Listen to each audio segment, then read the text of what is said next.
Ang kwento ni Tomby. Ang kwentong ito ay hango sa totoong buhay. Mula ito sa isa nating tagapakinig. Karanasan ito ni Jonas. Walang eksaktong taon. Probinsya ng Capiz. Tatang Edgardo, dito po oh. Marami po ako naipong mga lata at bote. Talaga ba? Sandali lang, Jonas, ha? Isisilid ko lamang sa sako tong mga naipon mo. Sige lang po tatang, aantayin ko po kayo. Ay nako, mukha ngang wala na akong paglalagyan yan dito sa kariton ko, ha? Pero sige, kukunin ko na yan. Mga ilang kilo ba sa tingin mo yung mga naipon mo? Ang sabi po ni nanay, wag ko na pong pabayaran sa inyo. Saka heto po oh, ipinagluto niya po kayo ng lumpia. Ibigay ko daw po sa inyo pag dumaan kayo. Nako, maraming salamat ka mo, ha? Napakabait talaga ng nanay mo. Aba, mukhang masarap yung lumpiang ito, ha? Syempre po, si nanay po yung nagluto niyan eh. Sige na po Manong, kailangan ko nang pumunta ng eskwelahan. O sige, iho. Ipaabot mo sa nanay mo ang pasasalamat ko. Pag-uusap ni Jonas at ng kilalang mangangalakal sa bayan na si Tatang Edgardo. Halos araw-araw dumaraan ang matanda sa kalye kung saan nakatira sina Jonas. Nag-aaral pa lamang sa elementarya ang pasli nang una niyang makilala ang matanda. Simula noon, palagi na silang nag-uusap at kuminsan pinapakain pa ito ng mga magulang ni Jonas.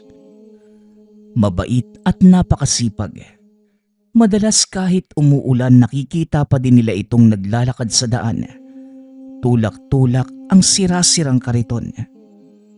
Ang dahilan ng matanda, kailangan niyang kumita ng pera para may makain sa araw na yon. Dahil naaawa ang ina ni Jonas, sinabihan niya itong doon na manirahan at para naman may kitain, bibigyan niya ito ng trabaho bilang hardinero. Ngunit tinanggihan niyo na matanda.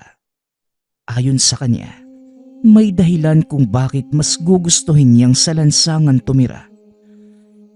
Hindi naman namilit pa ang ina ni Jonas, ngunit naging palaisipan ito sa paslit. Hanggang sa isang araw, hindi na nila nakita ang matanda. Sa paglipas ng ilang taon, muling nagtagpo ang landas ni Jonas at ni Tatang Edgardo. Na mga sandaling ito, kasalukuyang nag-aaral ng kolehiyo ang binata. Naglalakad. Pauwi ito nang makasalubong ang isang matanda na may pasang-pasang sako. Naging ugali na ng binata na tumulong. Kaya nang makita nito ang matanda, kagad niyang kinuha ang pasang sako. "O Manong, mukhang mabigat yung dala mo ah. Tulungan ko na po kayo." Wika ni Jonas. Nagulat pa ang matanda nang biglang kunin ni Jonas ang bitbit. "Nako iho, wag na. Marurumihan lang ang uniforme mo." "Hindi po Manong, ayos lang po. Biyernes naman na ngayon eh. Wala na akong pasok kinabukasan. Saan niyo ba dadalhin yung mga ito?" Teka, parang pamilyar ho kayo sa akin ah. Sandali lang. Tatang Edgardo, kayo po ba yan? Jonas! Ikaw nga. Oo, ako ito. Aba, ang laking bata mo na. Mahabang panahon ding hindi nagkita ang mga ito. Ngunit parang walang nagbago sa itsura ng matanda.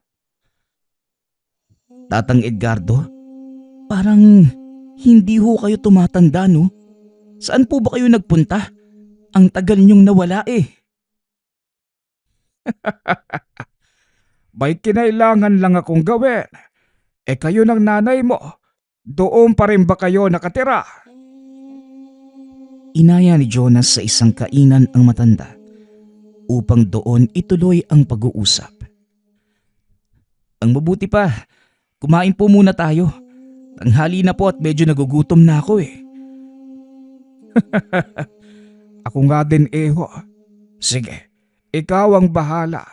Pero idaan na muna natin sa bentahan yung dala kong kalakal. Sige po Manong, ako nang magdadala nito. Nagpunta ang dalawa sa bentahan ng mga kalakal. Ipinagbili ng matanda ang naipong mga lata, maging ang mga bote. Matapos ay nagpatuloy na ang mga ito papunta sa isang kainan niya. Doon pa din po kami nakatira. Kaso malimit na lang ako kung umuwi. Nagtatrabaho na po ako habang nag-aaral. Napakasipag mo talagang bata, ano? Kagaya ng iyong ina. Napakabait mo rin. Maraming salamat sa pagkain ha. Pero baka gabihin ka. Kailangan po lalo pa ngayon na napakahirap ng buhay. Sige na po Tatang Edgardo ha. Paminsan, dumalaw din kayo sa bahay. Matagal na din kayong hinihintay ni nanay eh. O sige, dadaan ako doon minsan. O siya, Iho, mauuna na din ako. At may kailangan pa akong gawin. Matapos ang maikling pag-uusap, muling nagpaalam si Tatang Edgardo. Masaya si Jonas dahil buhay pa ito at malakas pa din. Inakala ng binatang patay na ito, kaya hindi na muling makikita ang matanda. Kinabukasan, araw ng Sabado, matapos ang trabaho nagpasya ang binatang umuwi sa kanila upang sabihin sa ina ang nangyari. Natuwa naman ito sa mga nadinig. Talaga ba? Buhay pa si Tatang Edgardo? Bakit hindi mo kagad isinama dito sa bahay? Yun nga po, Nay. May mga inaasikaso pa daw po si Tatang Edgardo. Hindi na po ako nagtanong dahil sinabi naman niya na bibisita siya. Mabuti naman kung ganon. Maraming salamat sa Diyos at buhay pa siya. Ano na pala yung itsura niya ngayon? Yun nga po, Nay. Parang hindi po tumatanda si Tatang Edgardo. Kung ano yung itsura niya noong huli natin siyang nakita, ganun pa din ngayon. Medyo humaba lang ng konti yung buhok. Ganun ba? O siya, kumain ka na muna ha. At lalabas lang ako sandali. May bibilhin lang ako sa palengke. Ikaw nang bahala muna dito ha. Kinagabihan, pagkatapos kumain, napansin ni Jonas na tila namumutla ang ina at parang nanghina. Pupunahin na sana ito ng binata nang biglang matumba ang ina. Nay, ano pong nangyari sa inyo? Nay, gumising po kayo! Ngunit hindi sumasagot ang ina. Dali-daling lumabas ng tahanan si Jonas para humingi ng tulong sa mga kapitbahay. Pagkarating sa labas, sakto namang nakita nitong nakatayo si Tatang Edgardo sa gilid ng daan. Tatang Edgardo, mabuti po at nandito kayo. Si nanay po, kailangan niya ng tulong. Biglang nawala ng malay Hindi ko po alam kung bakit. Yan mismo ang dahilan kung bakit ako narito, Iho. Nasaan ang nanay mo? Laking pagtataka ni Jonas sa sinabi ng matanda. Dali-dali itong pumasok. Pagkarating ng sala, kagad nitong dinaluhan ang walang malay na ina ni Jonas. Ano po sa tingin niyo yung nangyari kay nanay?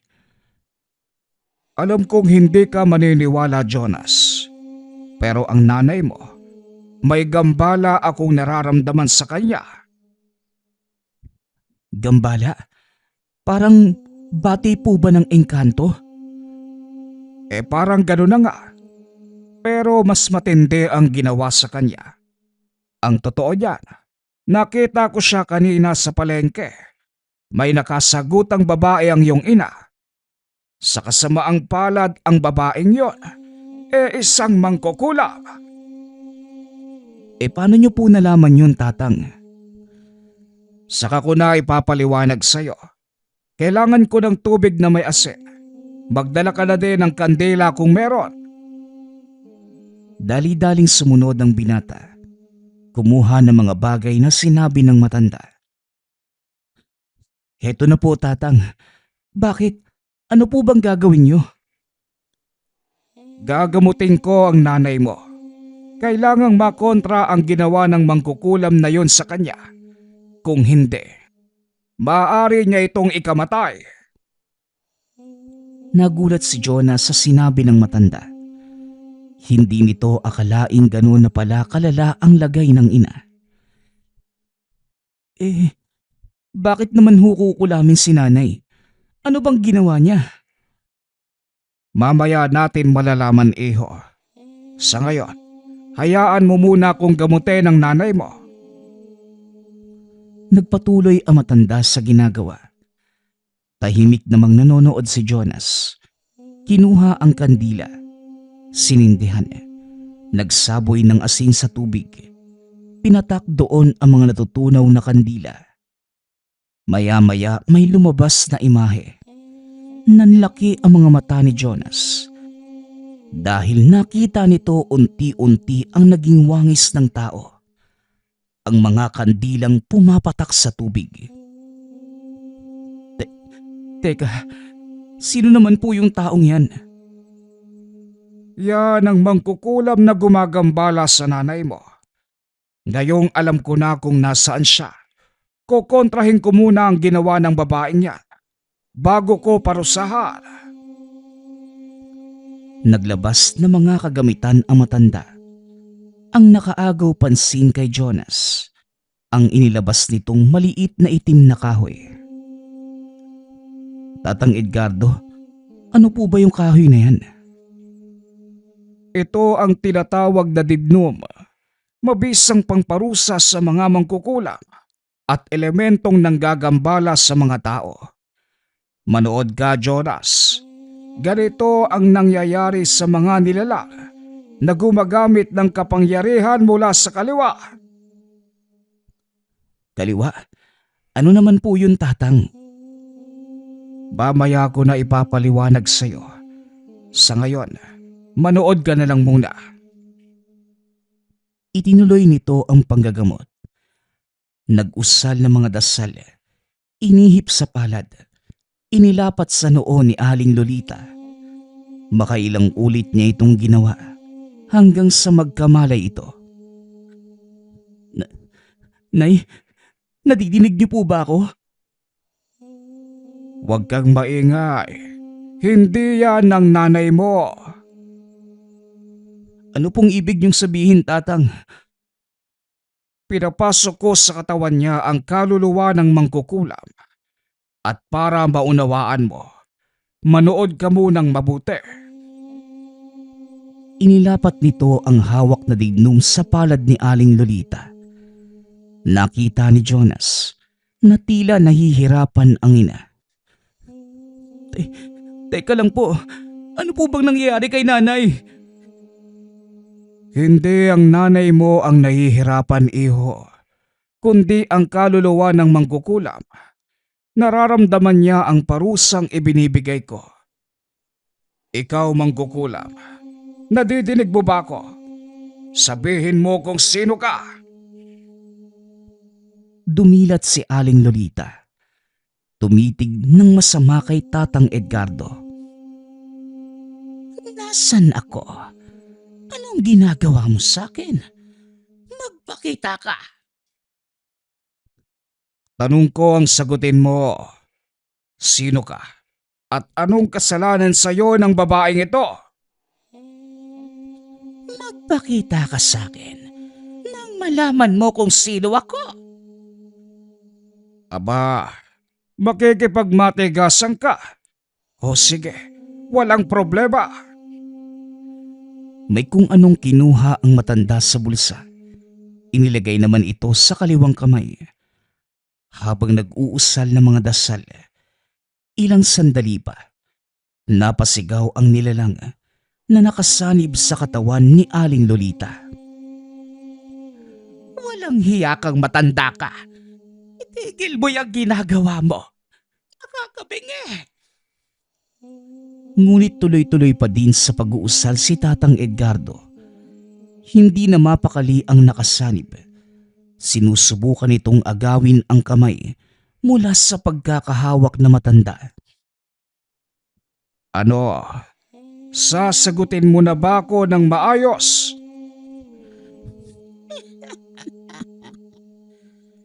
Manigas ka, tanda.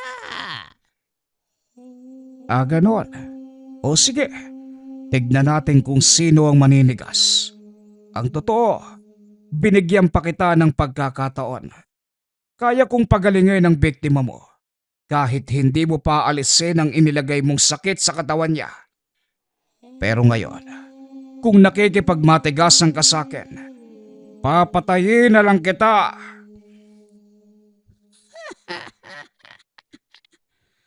Sa tingin mo, matatakot ako sa mga sinasabi mo? Marami na akong nakaharap na manggagamot at lahat sila hindi ako kayang patayin. Siya nga ba? Pues pasensya na dahil hindi ako kagaya nila. Maya-maya pa, binitawan ni Tatang Edgardo ang kanang kamay ni Aling Lolita. Itinutok na matanda ang hinlalaki sa leeg ng pasyente. Nadinig pa ni Jonas ang tila sinasakal na boses ng nakasanib. Kung ayaw mo talagang umamin at makikipagmatigasan ka sa akin, pasensya na. Marami pa akong kailangang gawin. Wika ng matanda. Sabay aktong ginilitan nito ang leeg ng pasyente. Nanginig ang katawan ng ginang. Muling nawala ng malay. Inutusan na matanda si Jonas na kumuha ng isang basong tubig. Pagkabalik ng binata, nakita nito si Tandang Edgardo na nag-uusal ng mga dasal sa magkabilaang palad. Inilapat ito sa pisngi ni Aling Lolita at ilang segundo lang ang nakalipas. Nagkamalay na ito. Teka, anong nangyari? Bakit ako nakahiga rito? At teka, sino naman yung taong yan? Tatang Edgardo, ikaw ba yan? Oo, Lolita. Ako nga ito. Maligayang pagbabalik. Sandali lang at huwag ka munang tatayo ha. Nanghina ka ng husto dahil sa nangyari. Sabihin mo nga sa akin, ano ba ang nangyari sa iyo at napag-interesan ka ng mangkukulam? Hindi ako sigurado sa mga sinasabi mo, Manong. Marami akong nakakasalamuhang tao eh. Pero kahapon, habang nasa palengke ako, nakasalubong ko si Aling Pasing. Kung natatandaan mo, Jonas, siya yung matandang may utang sa atin. Binati ko lang naman at tinanong kung kailan niya babayaran yung utang. Ayun, nag-iskandalo sa palengke. Tinalikuran ko na lang kesa lalo pang magkagulo. Tama naman ang ginawa mo, Lolita. Pero talagang may pagkahayop yung sinasabi mong babae, no? Hindi ako maaaring magkamali, Lolita. Siya mismo ang kumulam sa'yo. At siguradong bukas, paglalamayan na siya ng mga kamag-anak niya. Malapit lang dito yung bahay na matandang yon. At kung ano man yung mangyari sa kanya, siguradong malalaman din natin. Nakikinig lamang si Jonas sa mga ito. Nag-aantay ng pagkakataong masolo si Tandang Edgardo dahil napakadami nitong tanong sa isipan. Maya-maya pa, tumayo na ang ina. Nagpunta ng kusina upang magluto ng hapunan. Sinabihan din ito si Tatang Edgardo na doon na maghapunan bilang pasasalamat. Kinuha naman ng binata ang pagkakataong yun upang magtanong tungkol sa mga nasaksihan. Tatang, paano po ninyo ginawa yun? Ang alin, iho? Ang dami kong ginawa kanina. Alin doon ang tinutukoy mo? Yung buong proseso po, tatang. Simula ng pag-alam nyo sa nangyari kay nanay, hanggang sa tuluyan nyo siyang napagaling. Gusto ko pong malaman lahat. Mahirap ipaliwanag ang ginawa ko, iho. Pero sige, sisikapin kong isa-isahin ito para mas maunawaan mo. Ang tawag sa ginawa ko kanina, kumbate espiritual. Isa itong uri ng pakikipaglaban sa pamamagitan ng kapangyarihan ng iyong espiritu. Kung ganun, parang yung kaluluwa mo'y nakikipaglaban. Ganun po ba yun, tatang? Magaling. Pabilis kang makaintindi. Oo, tama ang sinabi mo. Ngunit hindi yung ganong kadali. Dahil kailangan mong kumonekta sa espiritu ng makakalaban mo. Dahil kung hindi, mawawala ng silbi ang mga tigalpong ibabato mo sa kanya. Kumonekta? Alam ko na. Kailangan mo siyang matuntun. At kagaya ng ginawa nyo kanina, pinasanib nyo sa katawan ni nanay yung mangkukulam. Tumpak ka na naman, Jonas! Matalino ka talagang bata! Ano naman po yung tigalpo? Ang tigalpo, isang uri ng ataking ginagamit sa kombate espiritual. Pwede din itong gamitin sa pisikal na laban. Depende sa uri ng tigalpong gagamitin. May malalakas at may mahihina. Pero parehong nakakapinsala. Meron din namang uri ng tigalpo na nagbibigay ng ginhawa sa taong patutungkulan mo nito. Kagaya ng ginawa ko kanina sa iyong ina. Pinatulog ko ang kanyang kaluluwa upang magbigay daan sa kaluluwa ng mangkukulam. Nabanggit po ninyo kanina yung tungkol sa mga nilalang na gumagamit ng kapangyarihan sa kaliwa. Ano po ba yun, Manong? May kanan din po ba? Tama ka, iho. Talagang detalyado ang mga tanong mo. Bagay na bagay sa kurso mong abogasya. Nakasanayan lang po, tatang. Pasensya na po kayo, ha, kung marami po akong tanong. Ayos lang yan, iho. Maigi na yung marami kang nalalaman. Kesa naman nagmumukha ka lang matalino na wala ka namang alam. Bueno, tama ka. Ang tawag sa aral na ginagamit ko, lihim na karunungan. Nahati sa dalawang panig ang karunungang ito. Lilinawin ko lang, Jonas. Hindi Diyos ang naghati nito sa dalawa, kundi tayo mismong mga tao. Bakit naman po, Manong? Ang karunungan ng Diyos, walang hanggan. Walang sino man ang nakakasukat nito, kaya hindi lubusang nauunawaan ng mga tao. Nagkaroon ng pagtatalo sa dalawang panig at kalaunan, nahati sa dalawa. Kaliwa para sa mga taong gumagamit nito sa kasamaan at kanan naman para sa mga taong nananatili sa prinsipyo ng paggawa ng mabuti. Kayo po, tatang. Kaliwa po ba kayo o kanan? Magandang tanong, iho. Hindi mo masasabi kung kaliwa ka o kanan. Ang gawa mo ang siyang magsasalita para sa'yo. Tao lang din ako, Jonas. Nakakagawa ng maling desisyon at hindi maiiwasang makasakit ng iba. Naiintindihan ko naman po yun, tatang. Pero bakit po nyo pinili yung ganitong daan? Tayong mga tao, nakatadhanang tahakin ang iisang landas. Walang katotohanan ang sinasabi nilang tayo ang gumagawa ng sarili nating kapalaran. Oo, ikaw ang nagpapasya ng buhay. Pero ang Diyos Ama ang nagdidikta nito kung magaganap pa o hindi. Para sa akin, sinunod ko ang kalooban ng Ama Kaya ako ngayon nandito para gawin ang misyong iniatang niya sa akin.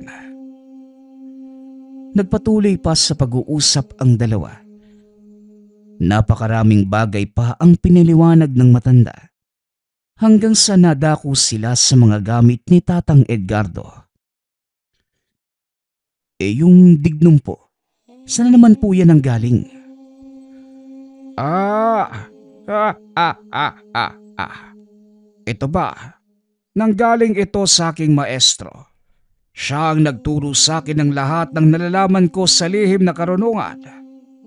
Nang mamatay siya, ako na ang nagpatuloy ng lahat. Ramdam ni Jonas na nagpipigil na ito sa pagsasalita. Kaya itinigil na ng binata ang pagtatanong. Maya-maya pa, tinawag na sila ni Aling Lolita para kumain. Luto na pala yung ulam. Tara Tatang, kain na muna tayo. Sige iho, nagugutom na nga rin ako eh. Habang kumakain, napansin ni Jonas na tila malungkot ang matanda. Nakatitig lamang ito sa bintana. Matapos ang hapunan, nagpaalam ang matandang aalis na. Ngunit bumuhos ang malakas na ulan kaya hindi ito pinayagan ni Aling Lolita. Naku Tatang, wag na po muna kayong umalis. Malakas po yung ulan at alam ko di na wala kayong matutuluyan. Kaya dito na lang po kayo magpalipas ng gabi. Dako, makakaabala pa ako sa inyo. Isa pa, napakadumi ng kasuotan ko. Baka marumihan lamang ang kubre ng kama nyo. Naku Manong, wag mong isipin yun. Ang mahalaga, may maayos kang matutulugan. At kung tungkol lang din naman sa susuotin mong damit, ako nang bahala. May mga naiwang damit ang asawa ko at hindi na din naman niya yun maisusuot dahil tumaba na siya ng husto. Sandali lang ho at kukunin ko muna. Maraming salamat Lolita ha. Sandali lang, hindi ko pa nakikita ang tatay ni Jonas. Nasa na pala siya? Nagtatrabaho sa ibang bansa. Isang beses sa isang taon lang umuuwi. Kaya hindi kayo nagpapang-abot noon. Pero palagi kitang nakukwento sa kanya. Ang sabi pa nga ng asawa ko, sana makilala ka niya. Ganun ba? Sana lang magkita na kagad kami. Matapos magbihis, naupo sandali si Tatang Edgardo sa veranda upang magsigarilyo. Sinamahan naman ito ng binata dahil talagang interesado ito sa mga nakaraan ni Tatang Edgardo. Tatang, pasensya na po kayo ha. Alam ko, masyado akong matanong. Nagtataka lang po talaga ako tungkol sa buhay nyo at bakit nag-iisa po kayo? Napag-isip-isip ng matanda na wala namang masama kung ikukwento nito ang tungkol sa buhay. Parang kamag-anak na din ang turing ng mag-ina sa kanya at hindi na din iba ang tingin niya sa dalawa. Medyo mahabang kwentuhan ito Jonas ha. Handa ka bang makinig? Opo Tatang, sa totoo lang, ang tagal na naming tinatanong ni Nanay kung ano po yung totoong nangyari sa inyo at bakit po kayo nag-iisa sa buhay. Huminga ng malalim ang matanda at nagsimulang magkwento. Alam mo Jonas, hindi naman talaga ako nag-iisa sa buhay noon. May mga kapatid ako. Namumuhay ng mapayapa kasama ang mga magulang namin. Ang mga sumunod na tagpo, pagbabalik tanaw sa naging buhay ni Tatang Edgardo. Nakatira ito sa isang malayong probinsya. Pagsasaka ang pangunahing hanap buhay ng mga magulang at masasabing payak ang pamumuhay. Hindi rin naman sila nahihirapan. Halos lahat ng pangangailangan, lalo na ang pagkain, nakatanim na sa bakuran ng munting tahanan. Tahimik at payapa ang baryong tinitirhan noon. Binata pa si Edgardo, ngunit isang kaguluhan ang lubusang nagpabago sa buhay ng binata. Ito ay nang minsang pasuki ng mga terorista ang baryo. Pinagpapatay ang lahat ng madadaanan ng mga ito. Kasama sa mga yun, ang magulang at mga kapatid. Labis itong dinamdam ni Edgardo, lalo pa nang mapagtanto na wala na din siyang naiwang kamag-anak sa lugar. Dahil sa kaganapan, nagkimkim ng galit si Edgardo, lalo na sa mga taong pumatay sa mga kaanak. Ngunit wala itong magawa para mabigyang hustisya ang kanilang pagkawala. Ng mga sandaling yun, desperado na ang binata na makaganti. Naghanap ito ng paraan hanggang sa makilala ang isang matandang nagngangalang Francisco. Nalulong sa alak si Edgardo. Naging laman ng kulungan dahil madalas itong masangkot sa kaguluhan at ang pinakamalalang nagawa ng binata nang mapatay nito ang isa sa mga opisyal ng baryo. 5 buwang nakulong ang binata. Sa loob ng panahong yun, dito niya napagtanto na malaking bahagi na ng buhay ang nasayang. Dito na nakilala si Mang Francisco, pinakamatandang preso sa lugar. Dahil sa nagawang krimen, madalas pagdiskitahan ng ibang preso ang binata, dahilan para araw-araw masangkot ito sa kaguluhan. Mukhang mainit talaga ang dugo sa'yo ng iba nating kakosa, bata. Alam mo, hindi mo na lang dapat pinapansin ang mga yan. Kung hayaan ko silang pagdiskitahan ako, Manong, mamimihasa yung mga yan. Madadamay din naman ako sa mapaparusahan di lubos-lubosin ko na. May punto ka nga naman. Pero tignan mo yung itsura mo. Para ka nang nilatang ube. Puro pasa, sugat, at bukol na yung mukha mo. Marami po sila, Manong Kaya ganun. Masangga ko man ng isa. May tumatama namang isa. Alam mo, iho, mas mabuti nang umiwas ka sa gulo kung alam mong hindi mo kakayanin. Pero tatanungin kita, kanino ka ba talaga galit? Sa mga kakosa natin o sa mga tao sa labas? Biglang natahimik si Edgardo sa naging tanong na matanda. Tumayo ito at naglakad para umiwas dahil maging ang binata hindi alam ang kasagutan. Kinagabihan, habang nakahiga, napaisip si Edgardo. Teka, kanino nga ba talaga ako galit? Ito ang paulit-ulit na tanong sa isipan ng binata hanggang sa tuluyang makatulog. Kinabukasan, maaga din silang ginising ng mga bantay upang mag-ehersisyo at gumawa ng mga gawain kagaya ng paglilinis ng selda, maging ng paligid. Nakasanayan na ni Edgardo na tuwing ganitong oras, siya ang pinagdidiskitahan ng mga kapwa preso. Lumapit ang mga ito sa kanya para gambalain sa ginagawa. Itinapon ng isa sa mga preso ang basurang pinaglalagyan ni Edgardo ng kalat. Mukhang may naiwan pang kalat dito, bata. Ayusin mo nga yung paglilinis nang hindi nagagalit sa'yo si Warden. Huminga ng malalim si Edgardo. Dinampot ang mga kalat, sabay lagay sa basurahan. Nakamasid lamang si Mang Francisco ng mga oras na yun. Nagulat ito dahil hindi pinatulan ng binata ang mga kapwa preso.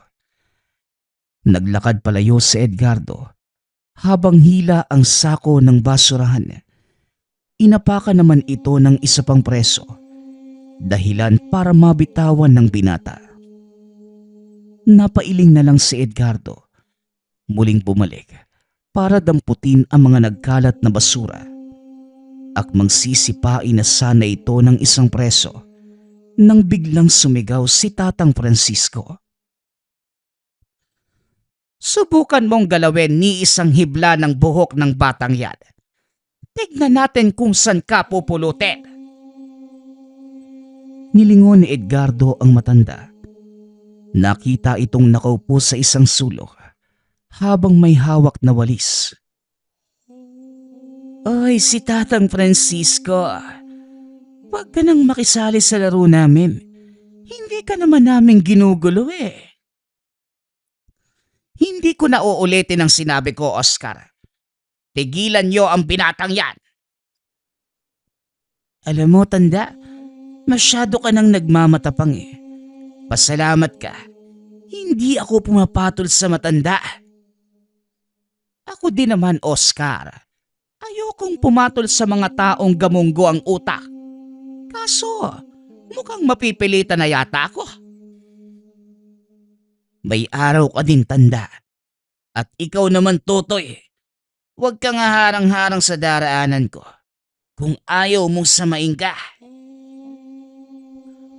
Umalis na ito ng tuluyan. Nagpatuloy naman si Edgardo sa pagdampot ng mga basura. Dinala sa tamang tapunan. Pagkabalik ng binata, naroon pa rin si Tatang Francisco. Manong, tumawag na ng pang-agahan na. Bakit nandito pa din kayo? Hinahantay kita, iho. Alam mo, punong-puno na ako sa ginagawa ni Oscar. Pero ang ipinagtataka ko, bakit hindi ka na lumalaban? Napag-isipan ko. Wala naman ding saysay kung lumaban pa ako eh. Oo, nung una, gusto kong patunayan sa kanila na hindi ako pwedeng api-apihin. Pero sa bawat araw na dumaraan, mukhang lalo lang lumalala yung sitwasyon eh. Mukhang natauhan ka na din. Siya nga pala, ang pangalan ko ay Francisco. Ako naman po si Edgardo. Maraming salamat nga po pala ha. Teka, bakit gano'n na lang yung takot sa ng mga taong yun? Kagaya ng sinabi ni Oscar, hindi niya lang ako pinapatulan dahil matanda na ako. Tara na, kumain na tayo. Lingid sa kalaman ni Edgardo na may mas malalim na dahilan kung bakit iginagalang ang matanda at kinakatakutan ng lahat. Saka pa lamang ito nalaman ng binata nang minsang ipatawag ito ng warden tungkol sa kaso. Ipinatawag kita tungkol sa kaso mo. Hindi naghain ng demanda ang pamilya ng napatay mong kagawad. Nakikita ko namang mabait kang tao. Kaya magpakabait ka lang at siguradong makakalabas ka ng maaga. Talaga po, warden. Salamat naman sa Diyos. Ano po ba yung nangyari? Bakit hindi sila nagsampa ng kaso? Napatunayan na dumidepensa ka lang eh. Kaya mo siya napatay. Yun naman po talaga yung kwento ko sa mga pulis. Kaso lang, hindi ako pinaniwalaan eh. Alam mo naman ang hustisya, bulag hanggat walang ebidensya. Siya nga pala, iwasan mo yung pakikipagsalamuha kay Oscar ha. Mapapasama ka lang lalo dyan eh. Yun nga din po yung sinabi ni Mang Francisco. Iwasan ko daw sina Oscar. Kaso, sila din mismo yung lumalapit eh. Nagulat ang warden sa sinabi ng binata. Dahil hindi ito nakikipag-usap sa iba, maliban sa kanya. Ano? Nakausap mo si Mang Francisco? Himala, walang ibang kinakausap yung matandang yun, kundi ako. Napapansin ko nga din po yun eh. Pero gaano ba katagal yang si Mang Francisco rito? Nandito na yan ang una kong madestino. Di ako sigurado kung gaano nakatagal nakakulong yung matandang yun. Ano ba yung kaso ni Mang Francisco? Ayoko sanang sa akin manggaling to eh. Pero sasabihin ko na din para may ideya ka. Isang buong baryo ang pinatay ng taong yun sa loob lamang ng isang gabi. Nanlaki ang mga mata ni Edgardo nang madinig ang sinabi ng warden. Hindi nito lubos maisip na magagawa yon ng napakahinahong matanda. Ano ka mo? Isang buong baryo? E paano niyang ginawa yun, warden? Kagaya ng sinabi ko, ayokong manggaling sa akin yung kwento. Total nagkakausap naman kayo. Bakit hindi mo siya tanungin?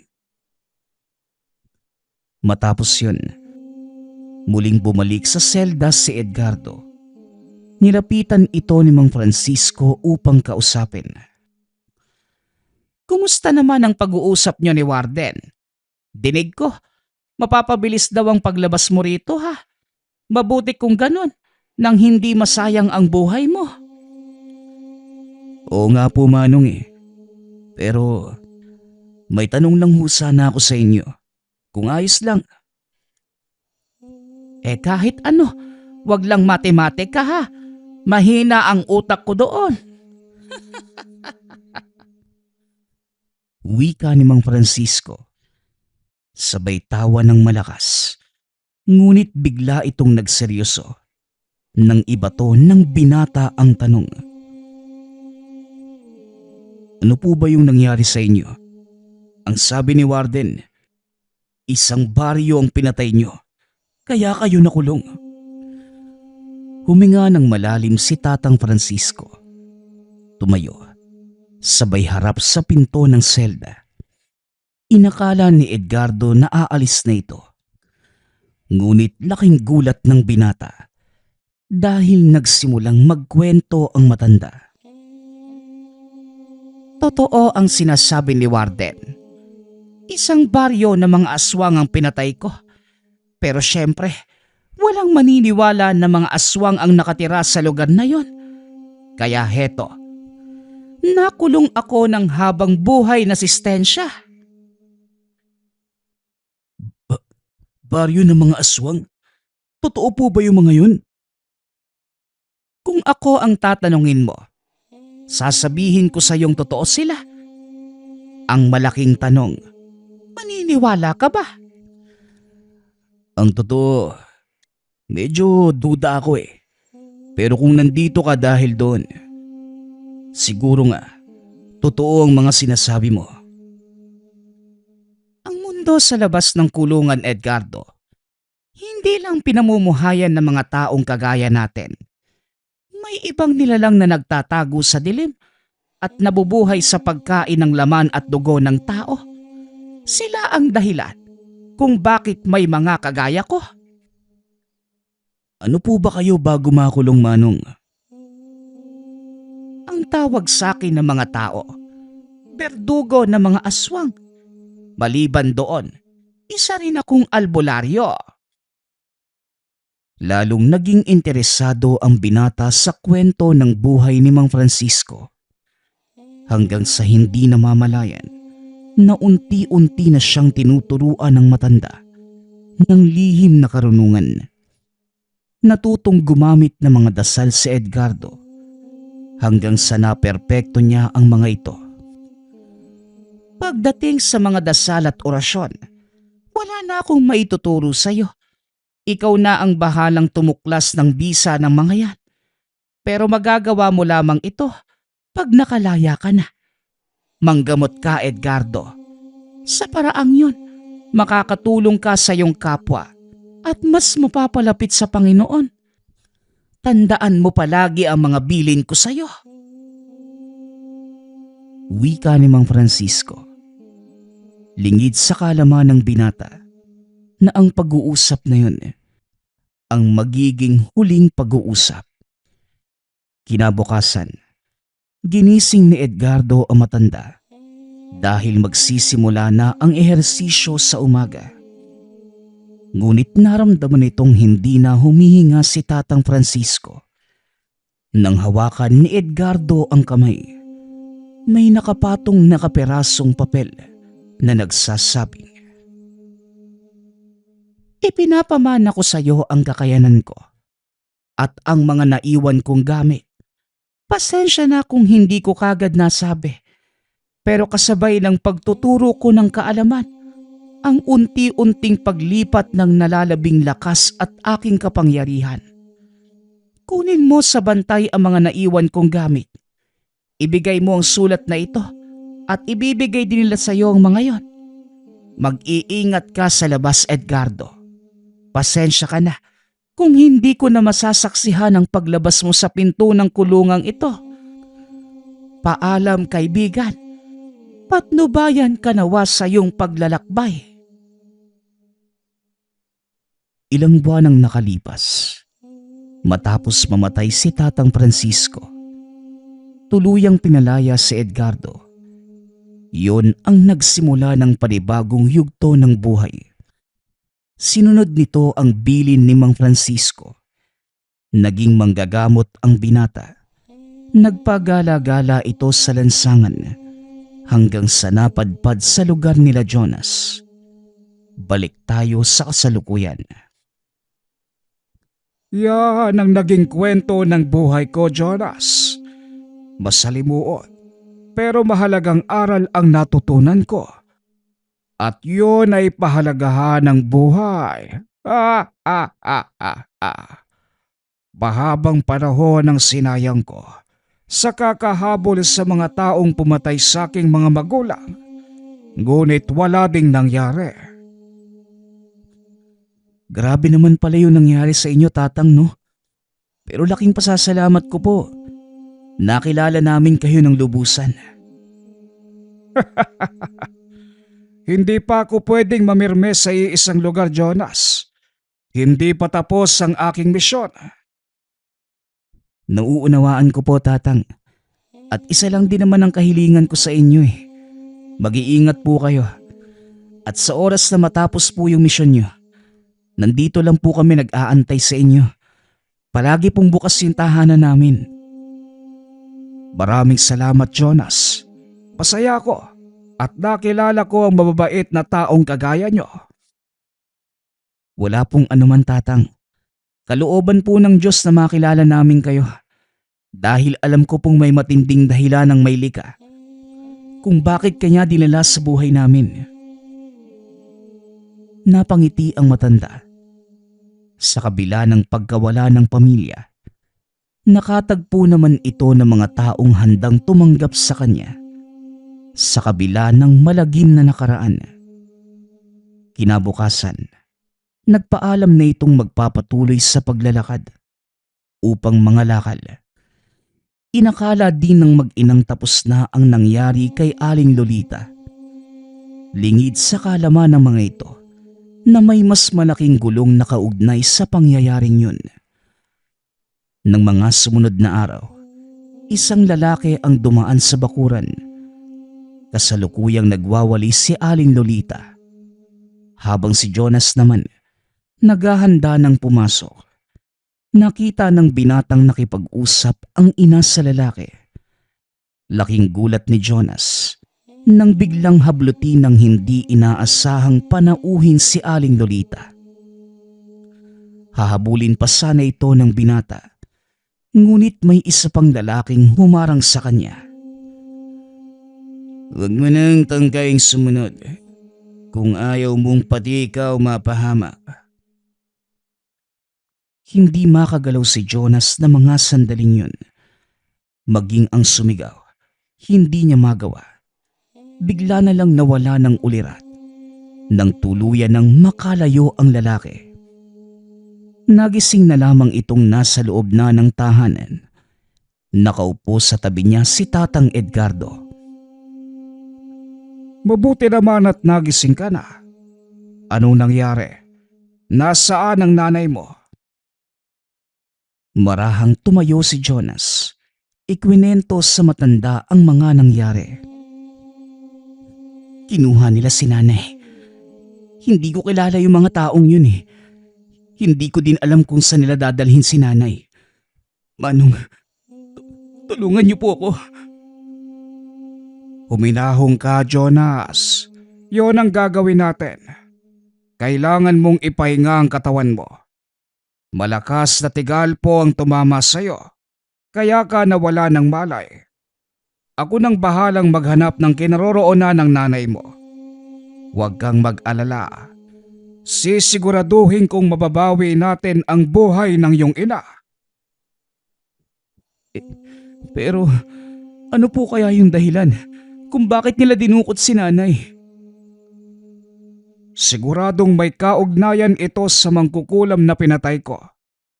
Sa oras na malaman ko ang kanilang kinaroroonan, wala kong ititirang buhay sa kanila.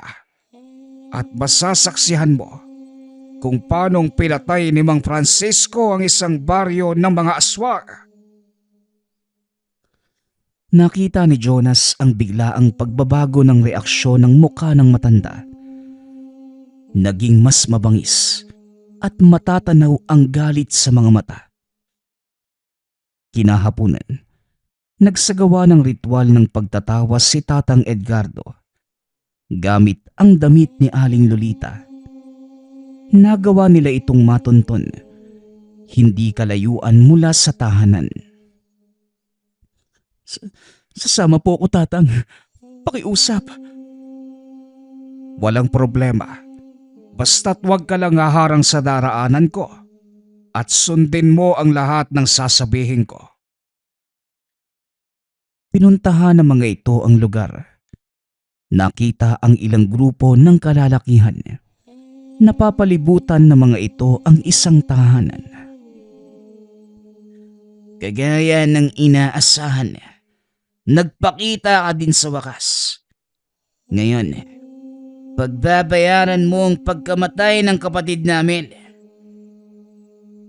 Hindi ako sigurado kung yan nga ang mangyayari. Pero kung yan ang pinaniniwalaan mo, ikaw ang bahala. Aba, masyado kang mayabang ah. Baka nakakalimutan mong may hawak akong alas. Alas baka mo. Sa palagay mo, matitinag ako ng pagtatago sa likod ng bihag. Pinatutunayan mo lang sa akin na isa kang malaking duwag. Tignan natin kung makapagsalita ka pa ng ganyan. Sa oras na patayin ko ang matandang baba. Teka, nasaan ang bihag? Laking gulat ng lalaki dahil biglang nawala si Aling Lolita sa tabi. Ano nga ulit yung sinasabi mo? Sinong bihag yung papatayin mo? Napatingin sa kanya ang lalaki. Nakitang buhat-buhat na nito si Aling Lolita. Hindi makapaniwala si Jonas na nagawang kunin na matanda ang ina. Paano po ninyong nakuha si nanay? Saka ka na magtanong. Umalis na kayo rito. Ako nang bahala sa mga kalaban. Dali-dali nang lumayo ang mag-ina sa lugar. Sinubukan pa silang habulin ng mga kalaban. Ngunit hindi na nakalampas ang mga ito kay Tatang Edgardo. Mukhang may ibubuga ka nga tanda. Hindi ko mapapatay ang kapatid mo kung wala kong sapat na kakayanan. Kaya ngayon, kung gusto mong matulad sa kanya, walang problema. Walang ibang mamamatay dito, kundi ikaw. Wika ng lalaki, sabay bato ng tigalpo sa matanda. Ngunit hindi man lamang ito natinag. Yan lang ba ang kaya mong gawin? Parang hindi naman yata yan yung sinasabi mo kanina ha? Ganun ba? Tignan natin ngayon kung makakapagsalita ka pa. Matapos kong gawin sa'yo to. Nag-usal ng mga dasal ang kalaban. Ibinato sa matanda. Kung titignan sa pangkaraniwang mga mata, nakatayo lamang ang mga ito. Ngunit para sa mga taong kagaya ni Aling Lolita na nakaranas ng saniban, nakikita nito ang paglalaban ng kaluluwa ng dalawang magkatunggali. Hindi ito makapagsalita. Nanatili lamang itong nakatitig sa dalawang naglalaban. Hanggang sa muling pag-atake ng matanda, napaluhod ang kalaban. Bumuluwak ang dugo sa ilong at bibig. Pilit itong tumatayo at gumanti ng pag-atake. Sa kasamaang palad, wala pa rin itong nagawa. Sa pagkakataong yun, tumulong na ang mga kasamahan nito. Ngunit wala pa ding nagawa ang pinagsama-sama nilang lakas sa hawak na bertud ni Tatang Edgardo. Sa paningin ng mga kalaban, isang makinang na nilalang ang nakatayo sa harapan nila. May 6 na pakpak, 4 na kamay. Bawat isa sa mga kamay na ito may gintong sibat. Isa-isang binabato ng nilalang ang sibat na tumarak sa katawan ng mga kalaban. Ang ilan ay nagtangkapang tumakas, ngunit hindi rin nakaligtas ang mga ito sa huling atake ni Tatang Edgardo. Hinawakan ni Aling Lolita ang kamay ni Jonas. Saka pa lamang nakita ng binata ang pag-ula ng gintong palaso mula sa kalangitan. Naalala ni Jonas ang kwento ni Tatang Edgardo kung paanong pinatay ni Mang Francisco ang isang buong baryo ng aswang. Nilapitan ni Jonas ang matanda upang alalayan. Nakikita niyang dahan-dahan na itong natutumba. Tatang Edgardo, ayos lang po ba kayo? Ayos lang ako. Talagang nakakapanghina lang ang ganong uri ng tegalpo. Alalayan mo lang akong makapaglakad. Pahinga lang at mainit na kape ang kailangan ko. Matapos ang laban, umuwi ang mga ito sa tahanan nila Jonas. Kinabahan ng binata dahil alam niyang makukulong muli si Tatang Edgardo. Paano na yan, Tatang? Di babalik na naman kayo sa kulungan? Hindi. Sa palagay ko, matutunaw ang katawan ng mga tinamaan ng tegalpong yon. At abo na lamang ang matitira. Mabuti naman kung ganun, Manong. Salamat naman sa Diyos at nailigtas niyo si Nanay. Nangako ko sa iyo, Jonas. At bilang ganti sa lahat ng binigay niyong tulong. Wala naman ho kayong dapat ipag-alala tungkol doon eh. Kusang loob po namin ang pagtulong at hindi po kami nag-aantay ng kapalit. Ito po ang kinalakihan ko. Si Nanay po yung nagturo sa akin ito. Nakapagtutulong ka, bukal dapat palagi sa kalooban mo at huwag kang mag-aantay ng anumang kapalit. Matapos ang kaganapang yun, muling nagpaalam si Tandang Edgardo. Hindi na sana papayag si Jonas, ngunit wala na itong nagawa. Ito ang huling beses na nakita ni Jonas ang matanda. Nagpatuloy ito sa pag-aantay na magbabalik ito. Ngunit nakalipas na lamang ang ilang taon. Hindi na ito muling nagpakita. Nalungkot ang binata. Hindi tinupad na matanda ang pangako sa kanya. Ngunit isang araw, nagulat ito nang may dumating na maliit na kahon. May kasama itong sulat. Napangiti si Jonas nang malaman kung kanino ito nagmula. Kay Tatang Edgardo. Binasa nito ang nilalaman ng sulat. Nalungkot ang binata. Napag-alaman nitong wala na si Tatang Edgardo. Ito ang nilalaman ng sulat. Pasensya ka na kung hindi ko natupad ang aking pangakong uuwi sa inyo. Alam kong masama ang loob mo, kaya humihingi ako ng kapatawaran. Kasama ng sulat na ito ang mga kagamitan ko. Iniiwan ko ito sa iyo. Kasama ng mga gamit isang libretang naglalaman ng mga dasal. Kung gusto mo, pag-aralan mo ito at nawa ay gamitin sa kabutihan. Ito lang ang tanging kahilingan ko. At nawa ipagpatuloy mo ang sinimulan namin ni Mang Francisco. Malaki ang tiwala ko sa iyo at alam kong isa kang mabuting tao. Huwag mong hayaang baguhin ka ng mundong ginagalawan mo. At sa halip, ikaw ang gumawa ng paraan para magbago ang mundo. Hanggang dito na lamang ako, Jonas. Maraming salamat sa mga alaala at ibinahagi mo sa akin na minsan sa aking buhay. Naranasan ko muli ang magkaroon ng buong pamilya. Naluha si Jonas sa mga nabasa. Ngunit masaya ito. Hindi man bumalik si Tatang Edgardo. Nag-iwan naman ito ng mga alaala.